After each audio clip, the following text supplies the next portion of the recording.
For antiwar.com and Chaos Radio 95.9 in Austin, Texas, I'm Scott Horton. This is Anti-War Radio.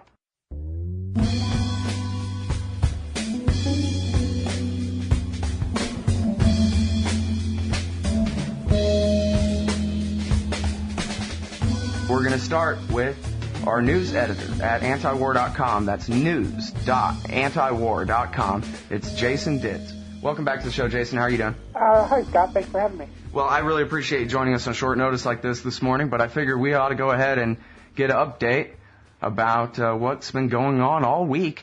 You've actually been kind of taking part in the news a little bit here, my friend. We started out with the AP having to pull a story by George John because of your dismantling of it on the front page of antiwar.com. And now here you are taking on the New York Times, and in fact just taking on the broader narrative of what's happened with Iran's nuclear program this week. So I guess first of all, why don't you just give us the straight dope, and then we can get to the narrative and how different it is than the truth. Okay. Well, basically this week the Iranian government started enriching uranium to 20% to create fuel for their research reactor in Tehran, which produces medical isotopes. Iran's got about 850,000 people that rely on that reactor for nuclear medicine, radiation treatments for cancer patients, and things like that.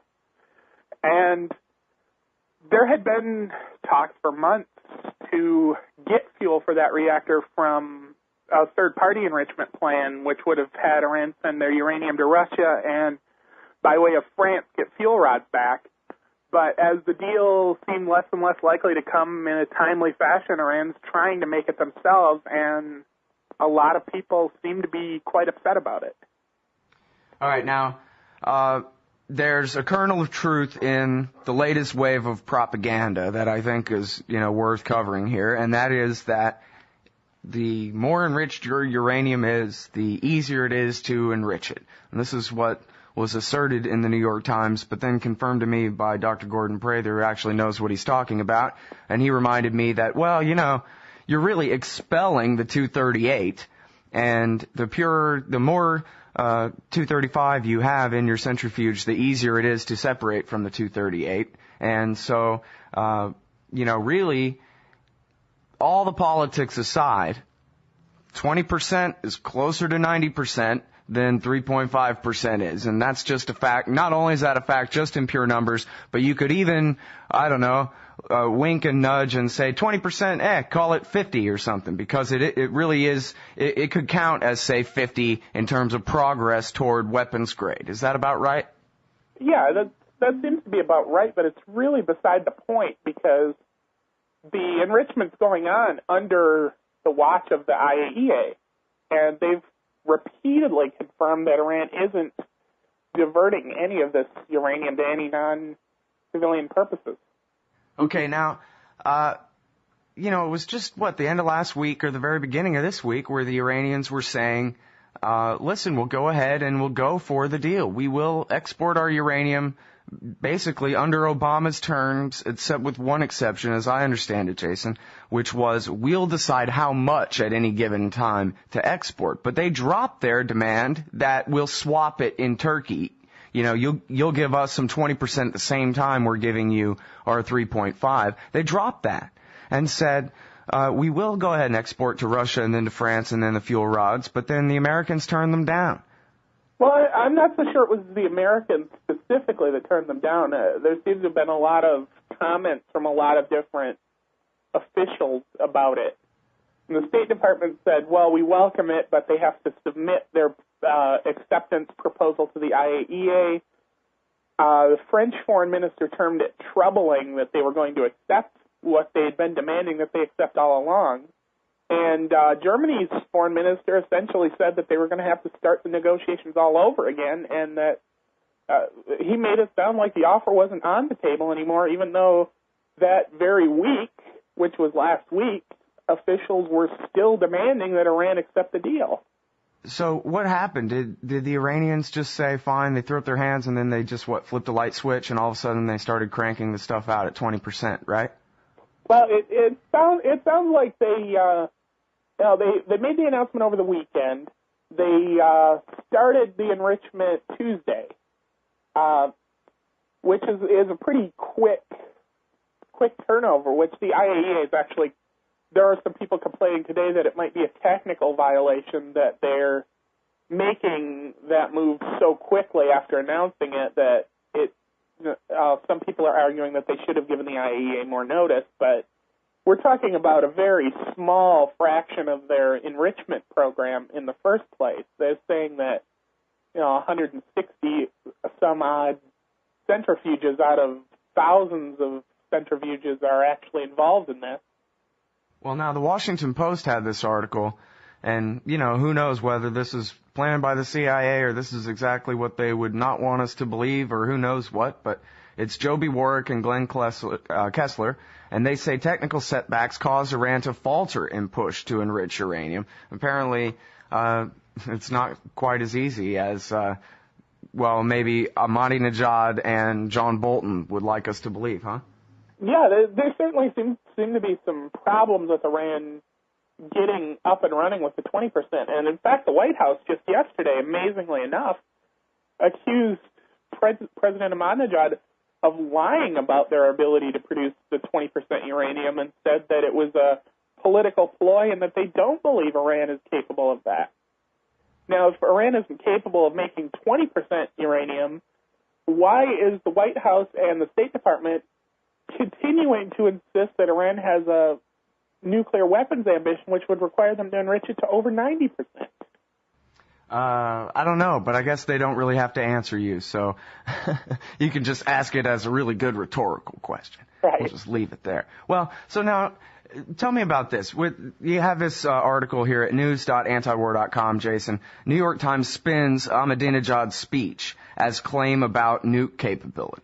And this seems to kind of be part of our common theme here, where the scariest parts of all these stories about Iran really devolve into such vagary and half-truth, if at best, whereas the actual details tend to continue to indicate no big emergency. Right, and the New York Times article was called "Iran Boasts of Capacity to Make Bomb Fuel," and it claimed that President Ahmadinejad, in his speech at the Revolution anniversary yesterday, claimed that Iran had capacity to make weapons-grade nuclear fuel, even though nothing in the speech really said anything close to that. Well, what did he say in the speech? Because they do have a quote in here about 80%. What did Ahmadinejad say about 80% enriched uranium? He said that if they could produce 20, they could produce 80. They're only producing 20 because that's all they need, and it's for civilian purposes. Which, well, but for him to say 80, that's kind of a smart-ass way to say 90, isn't it? It might well be, but the fact is 80% probably would not count under any definition of weapons-grade nuclear fuel, and it was it sounded like an off-the-cuff comment about more or less defending why they're only producing it at 20%, because that's all they need for this research reactor.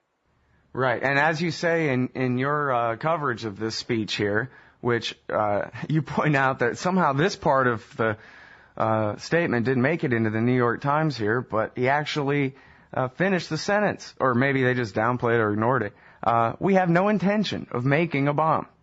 Yeah, they did put it in the New York Times piece, but it was sort of after the fact. They made they ran with the big, if Iran wants to build a bomb, we will clearly announce it and build it. And then, a little bit later afterwards, they say, and he said they don't have any intention of doing so. Yeah. Well, and then there's this one from a couple of days ago here. William J. Broad, of course, small step in Iran's nuclear effort suggests ambitions for a weapon. And in fact, he says in the first sentence, well, this could just be part of the game of negotiation. But never mind that. And then the entire rest of the article is that, boy, moving to 20%, there's pretty much no other conclusion we can draw than that they're clearly on their way to making nuclear bombs, Jason. Well, and it certainly might be a diplomatic ploy, because the Obama administration announced shortly after Iran started this, earlier this week, that they're coming up with a deal to get Iran the isotopes they need now which Iran has said that they will abandon their 20% enrichment and apparently go back to the 3.5 enrichment if they get a supply of those isotopes or the fuel for the reactor. Right. Well, now, by the way, I'm curious about that because I saw where the Americans finally were saying, okay, we'll go ahead and give you the isotopes so that you don't need the fuel. But where did the Americans get them from? Because I thought we got them from the Canadians and they were shutting their plant down. What am I missing there? Do you know? They said they would help them acquire them from Russia, which Russia is apparently still producing the isotopes. Right. Okay. Well, and as you say, the Iranians have said they would accept that, and now the Americans are offering that, right? Well, it sounds like the Americans are planning to offer that, but the State Department said a couple of days ago that they were planning to submit the offer through the IAEA, and it's not really clear if that's happened yet. So it sounds like it's something that's in progress, and we don't really have all the details of are there going to be conditions attached. I would assume the condition that Iran has to give up their 20% enrichment, but there might be other conditions where they might demand that they give up enrichment entirely or something else that would be unacceptable and make this just another offer that's meant to be rejected. Yeah. Now, I'm sorry because we're over time and I got to cut you off, but just give me a yes or no on this, basically, and I guess we'll just have to elaborate some other time. But my understanding is basically that on one hand, Obama is saying, he's sort of implicitly saying he would accept them enriching uranium on an electricity grade level of, approximately 4% there, as long as they don't do the 20% or higher, while at the same time, his government is saying they must abide by the Security Council resolution that's quite apart from any safeguards agreement, which says that they may not enrich uranium at all, even though they don't have any legal authority to do that. There's the Security Council, so they get to write the law. And basically, so both of those things are true at the same time is the position of the Obama administration. Is that right? That's basically right. The administration talked about dual-track negotiations, and it sounds like the dual tracks are both based on completely different assumptions of what's happening. Yeah. All right. Listen, I really appreciate your time on the show today and great work all week this week, Jason. All right. Thanks for having me. Everybody, that's Jason Ditz. He's our news editor at antiwar.com. You can find all his stuff at news.antiwar.com. And we'll be right back after this.